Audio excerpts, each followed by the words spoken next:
Imran Pratap Derek O'Brien, Ramgopal Yadav. दोस्तों, vote चोरी को लेकर पूरा इंडिया एकजुट हो गया है। वोट चोरी को लेकर इंडिया ब्लॉक एकजुट हो गया है। विपक्ष के राजनीतिक दलों का गुट पूरा गठबंधन जो विभिन्न कारणों से इधर उधर बिखर गया था चुनाव के बाद, लोकसभा चुनाव के बाद, क्योंकि ज़्यादातर क्षेत्रीय दल हैं और सभी दल अपने अपने राजनीति क्षेत्र की बातों को लेकर अलग अलग राय रखने लगे, एकजुट ना हो पाए और सबों को मिलकर जिस तरह से इस वोट चोरी के मुद्दे ने एकजुट करा दिया है सबको, और सब लोग मिलकर जिस तरह से 300 सांसद पार्लियामेंट से चुनाव आयोग के दफ्तर तक मार्च करने जा रहे थे। और उस समय तमाम चीज़ें हुई जो आपने देखा भी और जाना भी, समझा भी, उस पर विस्तार से बताने की कोई ज़रूरत नहीं है। बहुत सारे वीडियोज़ में आपको दिखाए गए होंगे। हो सकता है टीवी चैनलों में, बहुत सारे प्राइवेट टीवी चैनलों में आपको कुछ कम दिखाया होगा, बहुत कम दिखाया गया होगा, लेकिन तमाम सोशल मीडिया से जुड़े बहुत सारे यूट्यूबर्स और बड़े बड़े पत्रकार इनको कवर किए और बताया, दिखाया भी, और सबों के बयान भी सुनाए। सब लोगों ने क्या क्या कहा, कैसे कहना चाह रहे हैं, क्या कहना चाह रहे हैं।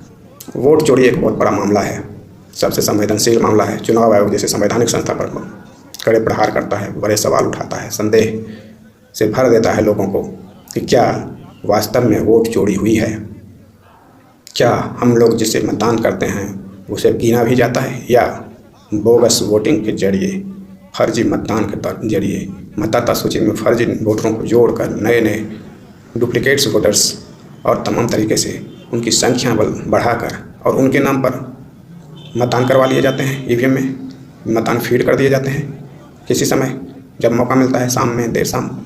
ये तमाम सवाल उठ रहे हैं।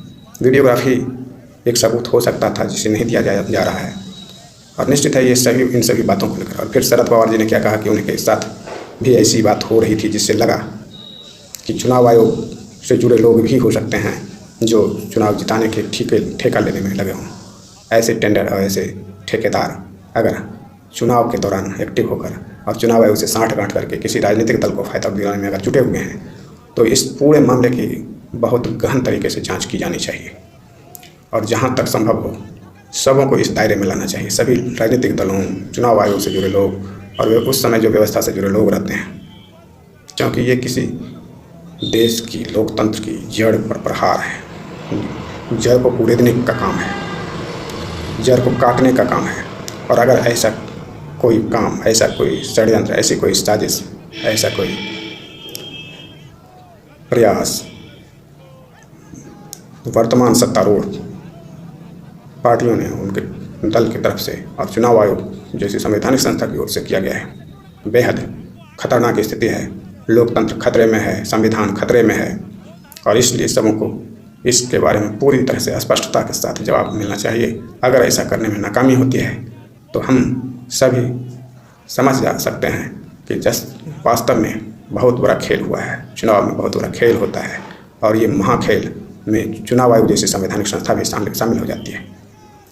सबसे पहले तो आपने बार बार देखा होगा कि चुनावों के समय किस तरह से तमाम एजेंसियां, ईडी, सीबीआई और बहुत सारी जो जांच एजेंसियां हैं, वे दौड़ने लगते हैं चारों तरफ, और विपक्ष में, जहां जिस राज्य में जो विपक्ष में है, खासकर उसे ज़्यादा टारगेट करते हुए माहौल बनाने की कोशिश की जाती है कि विपक्ष के नेता भ्रष्टाचार में लिप्त हैं, विपक्ष के नेता ही सिर्फ भ्रष्टाचार कर रहे हैं और अकूत संपत्ति पैदा कर रहे हैं।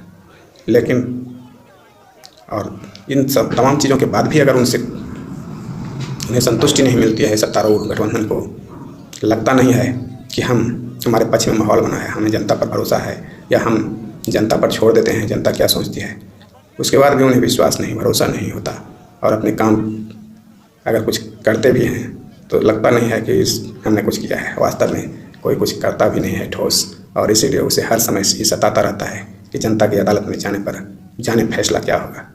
और इसी चलते वे तमाम ऐसे प्रयास करेंगे, मिलीभगत, चुनाव आयोग से मिलीभगत के ऐसे प्रयास किए जिससे लगा, और जब वो उजागर हो रहा है तो ये साफ हो रहा है कि ये लोग कितने खतरनाक हो सकते हैं लोकतंत्र के लिए। क्या इनका लोकतंत्र में विश्वास है भी या नहीं, ये लोग कैसे गिरोहबंदी करके चुनाव लड़ने की जो प्रणाली और हाईजैक कर लिया गया है चुनाव को, जिस तरह से गांधी जी ने उस वर्ग विहीन, दल विहीन और तमाम चीज़ों से विहीन लोकतंत्र की कल्पना की थी। उन्होंने ऐसा नहीं कहा था कि एक कुनबा बनाओ, एकजुट होकर कोई पार्टी बनाओ और उसके बाद गुंडा राज स्थापित करो, उसके बाद वो तंत्र को हाईजैक कर लो। ये सब बातें कहाँ से आ रही है, कैसे आ रही है, क्यों आ रही है? लोकतंत्र में कभी नहीं, न तो संविधान में लिखा हुआ है कि राजनीतिक पार्टी ही सिर्फ बना कर चुनाव लड़ा जाएगा, या राजनीतिक पार्टियां अपने लिए चुनावी बॉन्ड और तमाम चीज़ें इकट्ठा करके और फिर उससे गोल कर लेंगे सारे पैसा, चुनावी चंदा भारी भारी भरकम लिया जाएगा। ऐसा कुछ कहाँ था, किसमें था? और अगर काला धन को सफ़ेद करने की ये रणनीति है, या काला धन के भरोसे सरकार बनवा लेने की और अपने पक्ष में संसद को और नेताओं को, राजनीति को अपने पक्ष में करने की ये नीति चलती चली जा रही है, तो इसके लिए कौन सी व्यवस्था तो से? लोकतंत्र में पूंजीवादी लोग अगर कब्जा किए जा रहे हैं इस तरह से लोकतंत्र को, ये सबसे बड़ी चिंता की बात है। इस सारी परंपरा को, ये सारे जो गलत परंपराएं चल पड़ी हैं, बड़े बड़े चंदे लेना, लोगों से उगाही करना, ईडी सीबीआई का दुरुपयोग करना, इन तमाम चीज़ों को कैसे बंद किया जाए? कौन रोकेगा? इन्हें जनता मालिक है और ये सेवक हैं, प्रधान सेवक और फलां सेवक। सेवक सो जो करे सेवकाई, अरि करनी कर करे लड़ाई। जिस तरह से कहा गया, सेवक तो वही होता है जो सेवकाई करता है। ये तो शत्रुता है लोकतंत्र से। लोकतंत्र की जड़ों को खोद रहे हैं आप, लोकतंत्र की जड़ को उखाड़ फेंकना चाहते हो और तानाशाही का राज स्थापित करना चाहते हो। आपने अगर जनमत के खिलाफ षड्यंत्र रचकर और फर्जी वोटिंग के सहारे, फर्जी तरीके से फर्जीवाड़ा करके, बिल्कुल साठ गांठ और मिली भगत करके चुनाव आयोग से या तमाम अधिकारियों से, कर्मियों से, पूरी सिस्टम से करके अगर चुनाव जीता है, मैनेज किया है, चुनाव को निकालना है फर्जी तरीके से, गलत तरीके से वोट चोरी करके, तो ये सबसे बड़ा आपका देशद्रोह नज़र आता है। और इसमें आप बचाव में क्या, आप खुद भी न बचेंगे और न लोकतंत्र को बचने देंगे। और इसलिए ऐसे राजनीतिक दलों, या अगर कहीं साबित होता है इस तरह की बातें कि सब लोग मिलकर वोट चोरी कर चुके हैं, तो इनको इस तरह से दंडित किया जाना चाहिए कि जो लोकतंत्र में जनता को अधिकार मिला है वो कैसे पुनर्स्थापित हो और किस तरह से पूरी व्यवस्था फिर से चुस्त दुरुस्त तरीके से बहाल हो। SIR में देख रहे हैं आप कितने नाम कट रहे हैं बिहार में भी। निश्चित है इसी बीच के दौरान में इन लोगों ने इनका नाम जुड़ा होगा किसी तरह से, और सभी की सहमति से नाम जुड़ा होगा। और अब जब नाम काटा जा रहा है तो इतनी भारी संख्या निकल रही है। जब लोग स्पॉट पर जा रहे हैं तो 60 लाख, 65 लाख, 22 लाख तो मृतक ही बता रहे हैं। मृतकों के नाम पर भी वोटिंग हुई है, और अगर उसकी जांच की जाए और तब तो सारा चुनाव ही खत्म कर दिया जाएगा, रद्द करना पड़ेगा। मृतक के नाम पर वोटिंग कोई भी कर दिया हो तो आप न तो वीडियोग्राफी है और साधन से आप उसको पकड़िएगा, लेकिन वोटिंग तो हो चुकी और आपने उसकी काउंटिंग भी कर चुके हैं, और काउंटिंग करके रिजल्ट बता के उन्हें आसीन भी करा दिया है। लेकिन अगर वोटर ही मृतक है तो आपका तो चुनाव ही खत्म हो जाना चाहिए, क्यों नहीं खत्म किया जाए? मृतक के नाम पर भी वोटिंग करके चुनाव जीत के और तुम सत्ता में बन के अपने धंधे चलाते रहोगे क्या? ये कौन सा तरीका है चुनाव लड़ने और लड़ाने का, चुनाव कराने का? सबसे बड़ी समस्या तो यहाँ पर यही आती है कि चुनाव कराने वाले क्या कर रहे हैं। वो मृतकों के नाम पर वोट ग्रहण करके और उसकी काउंटिंग करके फिर रिजल्ट दे रहे हैं। इतना बड़ा धोखा, इतनी बड़ी ज्यादती, इतना बड़ा अन्याय, इतना बड़ा पद का दुरुपयोग, इतने खतरनाक षड्यंत्र, ऐसे देश विरोधी आचरण, इतने बड़े देशद्रोह की बात कोई कैसे कर और सोच सकता है? और अगर ऐसा कुछ हो रहा है और हुआ है, और निश्चित तौर पर हुआ है, आपने बिहार में भी 22 लाख वोटरों के नाम फर्जी पाए जो मृतक थे, और उन मृतकों के नाम वोट डाले गए हैं। आप उन्हें खंगालिए, देखिए, पिछले लोकसभा चुनाव में ही देख लीजिए। और अगर मृतक के नाम पर एक भी वोट मिल जाता है आपको, तो निश्चित है उस चुनाव, पूरे चुनाव पर प्रश्न चिन्ह लग जाता है, या उस क्षेत्र के चुनाव पर प्रश्न चिन्ह लग जाता है। और इतनी बड़ी गलती करके भी आप जिस तरह से अपने बचाव के लिए प्रयास कर रहे हैं, इससे खतरनाक स्थिति और क्या हो सकती है? ऐसे चुनाव आयोग को तो भंग कर ही देना चाहिए। क्या मतलब है ऐसे चुनाव आयोग का जो फर्जी वोटर्स से मतदान कराए, डुप्लीकेट वोटर्स से भी मतदान ले ले, उसकी सूची में डुप्लीकेट वोटर्स भारी तादाद में भरे हों, ऐसे वोटर्स हों जिनका कहीं कोई अस्तित्व भी नहीं हो, ऐसे वोटर्स भी भरे पड़े हैं। हाल ही में आपने साबित किया खुद अपनी ही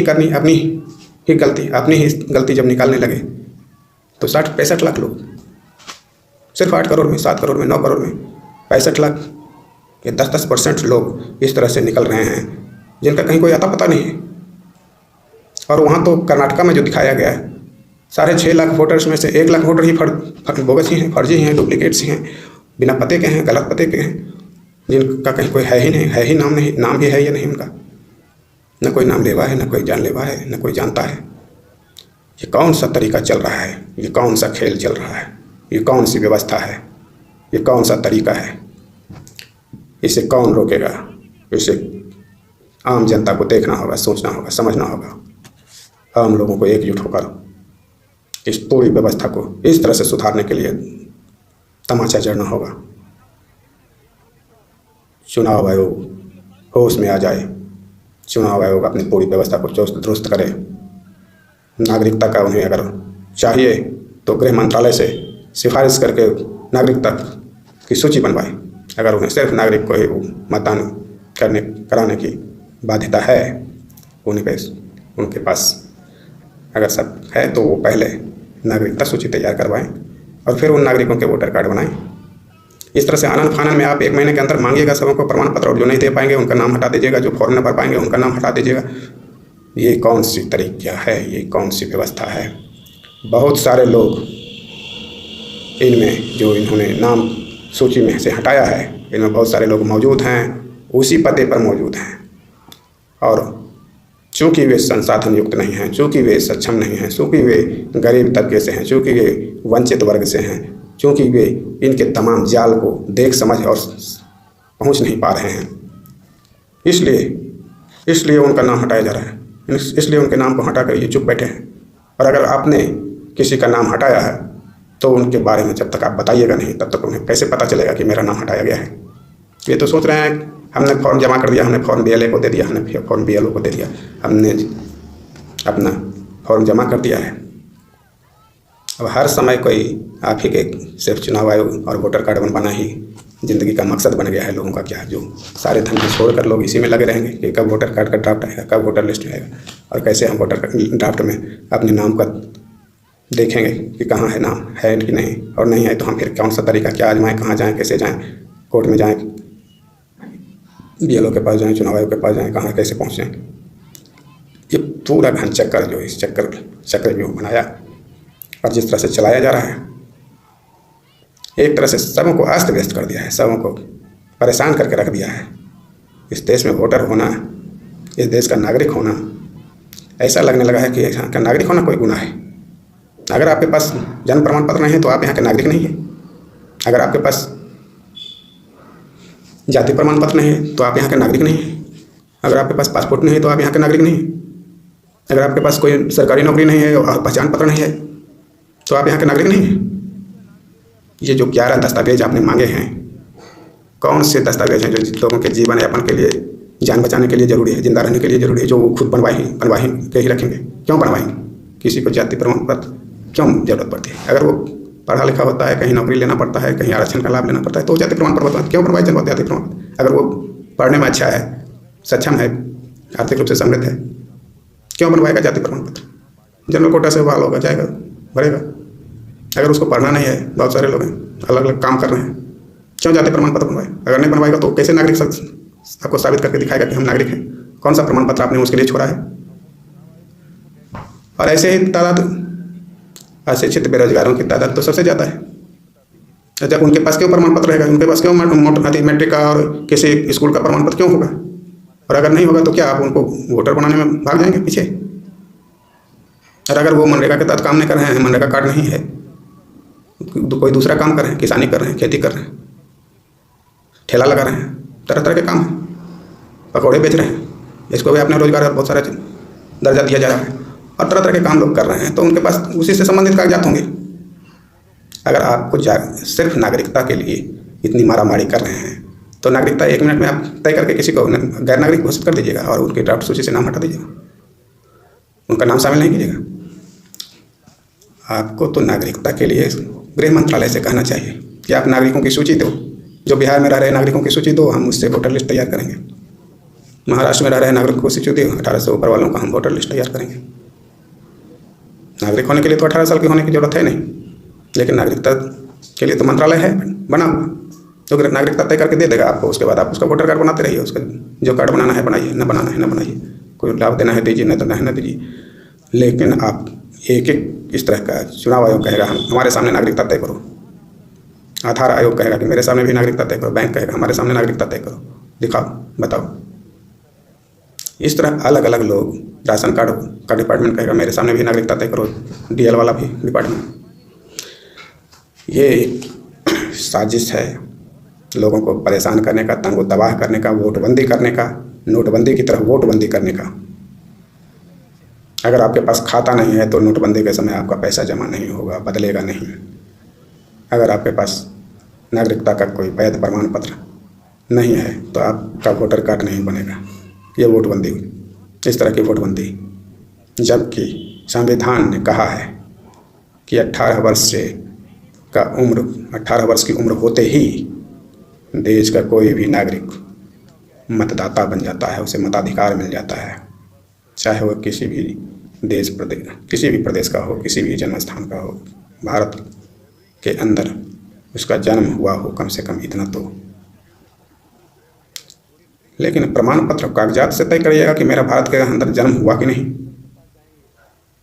या अगर कागजात नहीं है तो मेरा जन्म ही नहीं माना जाएगा भारत में।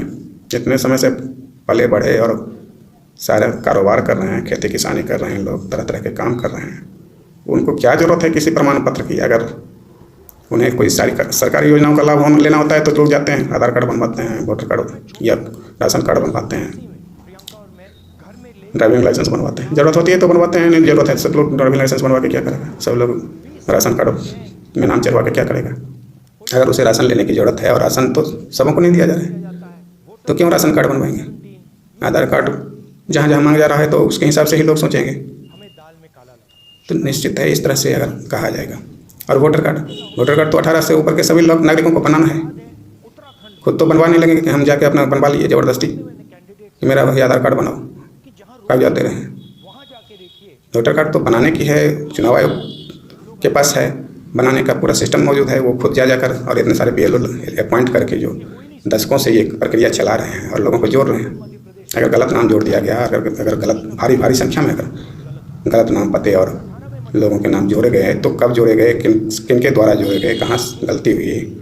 और जब गहन पुनरीक्षण में इतनी सारी बातें आ रही है तो उनको क्यों नहीं देखा जाएगा कि किसने गलती की, कौन है जो बार बार गलतियाँ कर रहा है और उसको कैसे दुरुस्त किया जाए। इस पर मंथन नहीं करिएगा, इस पर सोचिएगा नहीं, इसको स्वीकारिएगा नहीं और इस पर विस्तृत दिशा निर्देश के साथ अगर काम नहीं करेंगे तो ये व्यवस्था कभी भी सुधरने वाली नहीं है।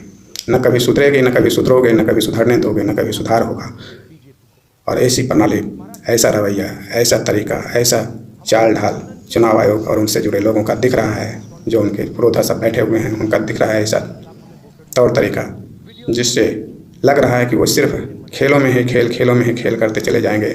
सुधार की कोई स्पष्ट रणनीति तय नहीं की जाएगी उनके द्वारा और सब कुछ पारदर्शी नहीं, छुपा कर किया जाएगा। किसका नाम काटेंगे, क्यों काटेंगे, नहीं बताएंगे। वो कहाँ है, वहाँ उसका क्या हो रहा है, उसके पास वहाँ आपने प्रमाण पत्र दिया कि नहीं बताएंगे। वो जिंदा है कि मुर्दा है ये भी नहीं बताएंगे, कौन जिंदा है कौन मुर्दा है। इस अड़ियलपन को कानून के, संविधान के हिसाब से डील करने की ज़रूरत है। ऐसा नहीं कि कभी भी कोई भी एफिडेविट दे दे और सुप्रीम कोर्ट या कोई कोर्ट उसे मान ले कि हाँ इनकी बात तो सही लग रही है, इनकी बात तो सही लग रही है। बात तो सही ही लगेगी, दोनों पक्ष अगर बहस करेंगे तो दोनों पक्ष की बातें सही ही लगेंगी। एक पक्ष भी कोई भी अपना तर्क देगा तो उस समय लगेगा कि ये भी तो बहुत कायदे की बात कर रहा है, और दूसरा पक्ष बोलेगा तो लगेगा ये भी बहुत कायदे की बात कर रहा है। कभी आप इधर की बात बोल दीजिएगा कमेंट में और कभी उधर की बात बोल दीजिएगा, जैसा आपने किया भी। सुप्रीम कोर्ट ने क्या किया पिछली बार के बहस में, उन्होंने क्या कहा, चुनाव आयोग को निर्देश दे दिया कि यार राशन कार्ड और आधार कार्ड पर भी आपको विचार करना चाहिए। बहुतायत में इनके पास हैं, सबों के पास हैं, गरीबों के पास भी हैं। तो इस तरह की बातें। और अब फिर आप क्या बोल रहे हैं, क्या बोल रहे हैं कि सही कह रहा है चुनाव आयोग, आधार कार्ड तो नागरिकता का प्रमाण पत्र है नहीं। नागरिकता का प्रमाण पत्र अगर चुनाव आयोग को ही करना था तो अब तक उसके पास इतना भी डाटा नहीं है कि कितने लोग नागरिक हैं देश में और कौन नागरिक नहीं है। और जब जहाँ लाखों लाख नाम हटा दिया जाए और फिर कोई स्पष्टीकरण नहीं, कुछ नहीं बताएंगे किसका नाम हटा, क्यों हटा, उनसे संपर्क किया कि नहीं किया, उस नाम हटाने की जो पूरी प्रक्रिया है उसका पालन कीजिएगा कि उसको भी ताक पर रख दीजिएगा और अदालत में हलफनामा देकर निपट लीजिएगा। नियमों को भी अनदेखा करके जिस तरह से शपथ पत्र की आड़ में पूरी प्रणाली को नष्ट करने का प्रयास चुनाव आयोग कर रहा है, अपनी पूरी नियमावली को बर्बाद करके रख दिया है। किस तरह से वोटर जोड़े जाएंगे, किस प्रक्रिया से वोटर हटाए जाएंगे, किस प्रक्रिया से उनका वेरिफिकेशन होगा, किस तरीके से हम उनसे दस्तावेजों या और माध्यमों से पहुंचकर उनकी परख करेंगे, पड़ताल करेंगे। इन तमाम चीज़ों को जिस तरह से अव्यवस्थित करके सिर्फ और सिर्फ हलफनामा के सहारे अपनी पूरी कवायद को सही ठहराने की जो प्रयास चुनाव आयोग कर रहा है, बेहद चिंताजनक, निंदनीय है। बेहद खतरनाक मोड़ पर चुनाव आयोग ने इस देश में लोकतंत्र को खड़ा कर दिया है। और ये चुनाव आयोग की विफलता है, सिर्फ और सिर्फ चुनाव आयोग की विफलता है। कौन राजनीतिक दल और कौन राजनेता नहीं चाहता कि वो चुनाव जीत जाए, चाहे उसके लिए उसे किसी भी तरह से कोई भी तरीका आजमाना पड़े। साम दाम दंड भेद, यही तो राजनीति है। और इसी राजनीति का लोग उपयोग कर रहे हैं, व्यवस्था वाले या व्यवस्था से बाहर के राजनीतिबाज। लेकिन चुनाव आयोग को क्या काम है? पूरी स्पष्टता और ईमानदारी के साथ निष्पक्ष और पारदर्शी तरीके से चुनाव कराना। पारदर्शिता का क्या मतलब होता है? किस वोटर को आपने जोड़ा है, वोट किसने किया, किसके बदले किसने कर दिया वोट, इस बारे में पूरी स्पष्टता से जवाब देना ही पारदर्शिता है। वोटर लिस्ट में गलत नाम नहीं हो या गलत या सही लोगों का नाम न कट जाए, ये होती है पारदर्शिता, ये होती है स्पष्टता, ये होती है निष्पक्षता। और उसकी पूरी प्रणाली को इस तरीके से पारदर्शी रखना चाहिए। सिर्फ आपको गोपनीयता इतनी ही रखनी है कि कौन किसे वोट कर रहा है, क्यों कौन किस दल को वोट कर रहा है, सिर्फ इतना ही गोपनीयता है। और सिर्फ एक पॉइंट आपके पास गोपनीयता का मामला बनता है और बाकी सारी चीज़ें पारदर्शी होनी चाहिए। लेकिन आपने बाकी चीज़ों पर ही पर्दा डाल दिया और कौन किसको वोट कर रहा है ये भी पता चल जा रहा है लोगों को, राजनीतिज्ञों को और तमाम लोगों को जो उनका निरीक्षण परीक्षण करने में लगे हुए हैं। जहाँ जो गोपनीय रखना था वही गड़बड़ होता है और जो नहीं रखना चाहिए वहाँ ही इनकी पूरी पारदर्शिता की हवा निकल जाती है। वहीं ये पर्दे डालने में लगे हैं। वोटर लिस्ट में किसका नाम हटाएंगे नहीं बताएंगे, वोटर लिस्ट में किसका नाम जोड़ दिए हैं, खुद ही देख लो। कौन मृतक है कौन नहीं, आप जब उसकी सूची नहीं जारी कीजिएगा कि किसके नाम मृतकों के नाम पर आपने काटे हैं, हटाए हैं, तो ये कैसे तय किया जाएगा कि आपने सही नाम को तो मृतकों की सूची में नहीं डाल दिए। कुल मामले में हमें जैसा लग रहा है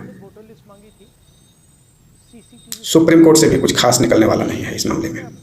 जिस तरह से चुनाव आयोग अपने मनमाने और अड़ियल रवैये का परिचय दे रहा है, जिस तरह से उसने संवेदनहीनता का परिचय दिया है, जिस तरीके से वह शिकायतों को पूरी तरह से नकारने में लगा हुआ है और उसके लिए एड़ी चोटी एक कर रहा है, ऐसी बातें हलफनामे के जरिए अदालत को देकर गुमराह करने की कोशिश कर रहा है। इससे साफ लग रहा है कि इस बार चुनाव आयोग ऐसे मोड में आ गया है कि वो पूरे जड़ को ही काट देना चाहता है लोकतंत्र की। और इतनी भयंकर स्थिति में देश को खड़ा कर दिया है कि अब विपक्ष के पास अदालत जाने की भी मंशा नहीं है, क्योंकि उसे सिर्फ जनता की अदालत से भरोसा है। वो सिर्फ जनता की अदालत में जा रहा है, वो सड़कों पर जा रहा है, वो लोगों के पास जा रहा है, वो जनसंवाद कर रहा है, वो वेबसाइट बनाकर और तमाम तरीक़ों से जनता से अपील कर रहा है, उनके निर्देश प्राप्त कर रहा है, उनसे वोट चोरी के रोकने और उसे काउंटर करने या उसे समाप्त करने और चुनाव में पारदर्शिता बनाए रखने और सही मतदाता को ही सिर्फ वोटर बनाने के लिए जद्दोजहद में जुटा हुआ है।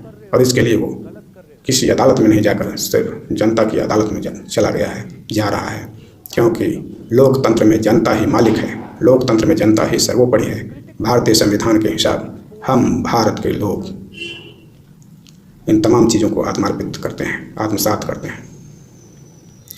निश्चित है सारी शक्तियाँ जनता में निहित हैं और जनता के द्वारा प्रदत्त शक्तियों का ही उपयोग व्यवस्था से जुड़े और खासकर राजनीतिक व्यवस्था से जुड़े लोगों को ज़्यादा ताकतवर और शक्ति संपन्न बनाता है।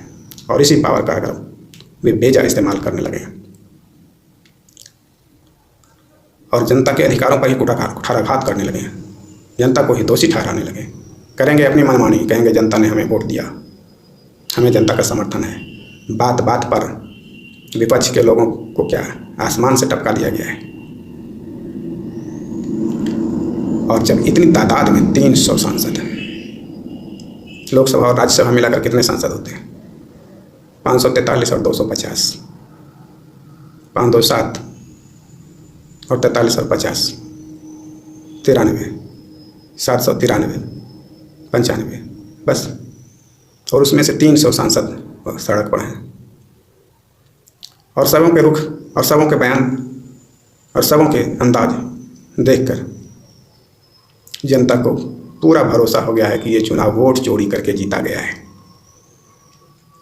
अब चुनाव आयोग पर है कि वो किस तरह से स्पष्ट करता है कि वोट चोरी नहीं हुई है